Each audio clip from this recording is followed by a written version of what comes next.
जय सीताराम दोस्तों।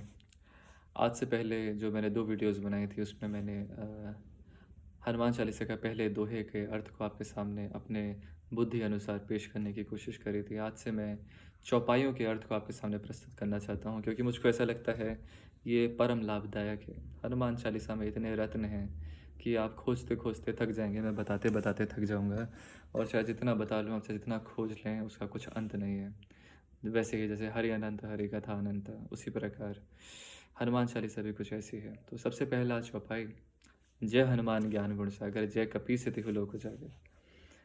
अब ये किसी इंसान को हनुमान चालीसा आए या ना है, लेकिन उसको पूरी आए या ना है, लेकिन उसको इतना तो याद रहता है। लेकिन इस छोटी सी बात में, इस छोटी सी चीज़ में बहुत कुछ छुपा हुआ है। जय हनुमान, तुलसीदास जी कह रहे हैं जय हनुमान, जय जय जय जय जय हनुमान। प्रातः वो हनुमान जी की जय जयकार कर रहे हैं, हनुमान जी से मतलब काफ़ी इम्प्रेस्ड हैं और वो कह रहे हैं आप ज्ञान और गुण के सागर हैं, ज्ञान के और गुण के सागर हैं। क्यों हैं हनुमान जी ज्ञान और गुण के सागर? जनरली जब हनुमान जी का हम चिंतन करते हैं, उनके बारे में सोचते हैं, तो हमारे दिमाग में ये छवि आती है कि बड़े बलशाली थे, वो बड़े स्ट्रॉन्ग थे। ज़रूर, ये बात एकदम सत्य है कि वो बड़े बलशाली थे, बड़े स्ट्रॉन्ग थे, परंतु बलशाली तो रावण भी थे, बलशाली हिरण्यकश्यप भी थे। लेकिन हनुमान जी में कुछ और था, जो उनको इतना परम पूजनीय बनाता है, इतना पूजनीय बनाता है, इतना इतना महान बनाता है। वह क्या था? वे थे उनके ज्ञान और गुण। उनका ज्ञान अद्वितीय था, उन्हें सभी वेद कंठस्थ थे, वेदांत का सब कुछ उनको पता था। वेद, उपनिषद, व्याकरण, नीति सब कुछ का पूरा ज्ञान उन्होंने सूर्यदेव से लिया था।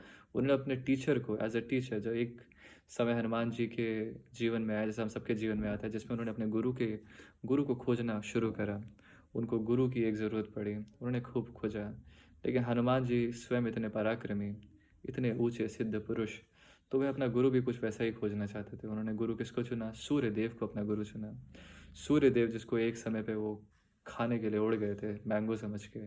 तो सूर्य जी थोड़ा-सा तो भयभीत हो गए उनको देख के जब वो आए हनुमान जी सूर्यदेव जी के पास। लेकिन सूर्यदेव जी ने उनको एज़ अ स्टूडेंट रख लिया और कहा कि देखो भाई, मेरे को तो परिक्रमा करनी पड़ती है पूरे पृथ्वी की, तो क्या तुम will you be able to keep up pace with me? Hanuman ji said, "yes, of course, I will be able to do that." तो सूर्य जी चलते जा रहे थे, हनुमान जी उनके साथ उड़ते जा रहे थे और ज्ञान लेते जा रहे थे। इन सब बातों को अगर आप लिटरली नहीं भी लेना चाहते हैं, तो इसको अगर आप मेटाफोरिकली लेंगे, या शायद से यही कहते हैं उसको, तो उसमें बहुत चीज़ें छुपी हुई हैं कि हनुमान जी की तत्परता देखिए, हनुमान जी की ईगरनेस देखिए, हनुमान जी का संकल्प देखिए ज्ञान लेने का। तो फिर चाहे जो भी परिस्थिति आ जाए, उन्होंने उस परिस्थिति पे ना ध्यान करके उस गुरु की शिक्षा को लेने के लिए किसी भी हद तक चले गए वो। तो जो इंसान ये करता है वो ज्ञान और गुण का सागर तो होता ही है। और वो ज्ञान के सागर क्यों हैं? ज्ञान के सागर वो इसलिए हैं क्योंकि वो परम तपस्वी हैं, ब्रह्मचार्य उन्होंने अपने जीवन भर धारण करा। तो जो इंसान ब्रह्मचर्य धारण करता है, जो छोटी-मोटी वस्तुओं के पीछे अपने जीवन को नष्ट नहीं करता है, उसमें ज्ञान स्वतः स्फुरित होता है, खुद ब खुद आने लगता है। तो दूसरा कारण तो ये है कि वो बहुत बड़े तपस्वी ब्रह्मचारी थे। और तीसरा कारण ये है कि वो भक्तिपरायण थे। उनमें अभिमान लेश मात्र भी नहीं था। The sense of pride he did not have that. The pride was absolutely dissolved in this great god that we call Hanuman. कोई भी अभिमान नहीं, कोई भी नहीं। अब देखिए, जनरली जब इंसान के चित्त में अभिमान या प्राइड रहता है कि मुझे वेद पता है, मुझे रामायण पता है, मुझे महाभारत पता है, इन सब चीज़ों का जब उसको प्राइड रहता है तो बड़ा ही becomes very tight, he becomes very rigid. And because of that rigidity, उस कसेपन की वजह से असली ज्ञान कभी उसके मस्तिष्क में आ ही नहीं पाता, असली रिसेप्टर नहीं बन पाता वो। लेकिन जब हमारा अभिमान गलता है, ये सब आप अपने जीवन में भी देखिए, सब बातें दूसरों की ही नहीं है, हमारी भी हैं। अभिमान जब होता है तो जीवन बड़ा कसा कसा हो जाता है, लेकिन अभिमान के निकलते ही चीज़ें बड़ी नेचुरली दिखने लगती हैं। हाँ, जैसे वैसे ही जैसे एक हेडेक के बाद जब इंसान का दवा खा लेता है और हेडेक ठीक हो जाता है, तो दुनिया कितनी क्लियर और कितनी फ्रेश, एवर फ्रेश लगने लगती है। उसी प्रकार अभिमान के जाने से भी दुनिया वैसी लगने लगती है। तो उनमें क्योंकि वो भक्ति परायण थे, वो हर एक चीज़ का क्रेडिट सिर्फ श्री राम को देते थे। वो राम जी से कहते थे कि अरे, आप मेरी तारीफ़ कर रहे हैं, लेकिन ये कैसी बात कर रहे हैं राम जी, आप मेरी तारीफ़ क्यों कर रहे हैं? मैं तो एक साधारण सा बंदर हूँ। मेरे बस की तो बस इतनी सी बात है कि मैं एक पेड़ से दूसरे पेड़ में छलांग मार दूँ, लेकिन आपका आपका नाम मेरे ज़ुबान पे था और आपका स्मरण मेरे मस्तिष्क और मेरे चिंतन में था, इसलिए मैं समुद्र को 1 सेकंड में पार कर गया, या बिना बिना संकोच के पार कर गया। तो ऐसी बुद्धि थी उनकी, ऐसी निर्मल, ऐसा निर्मल चित्त था उनका, इसीलिए तो इतनी उनकी पूजा होती है। तो बलशाली तो हम माने हनुमान जी को, हाँ, बलशाली थे, लेकिन उनके बलशाली होने की चीज़ तो सिर्फ़ वो बाय प्रोडक्ट है, उनका बल तो सिर्फ़ एक बाय प्रोडक्ट था, मेन चीज़ था उनका ज्ञान। तो हमने बात करी कि क्यों उनको ज्ञान का सागर कहा जाता है, और जो इंसान ज्ञान का सागर होता है और जिसके पास भक्ति भी होती है, तो उसमें गुणों का भंडार आ जाता है।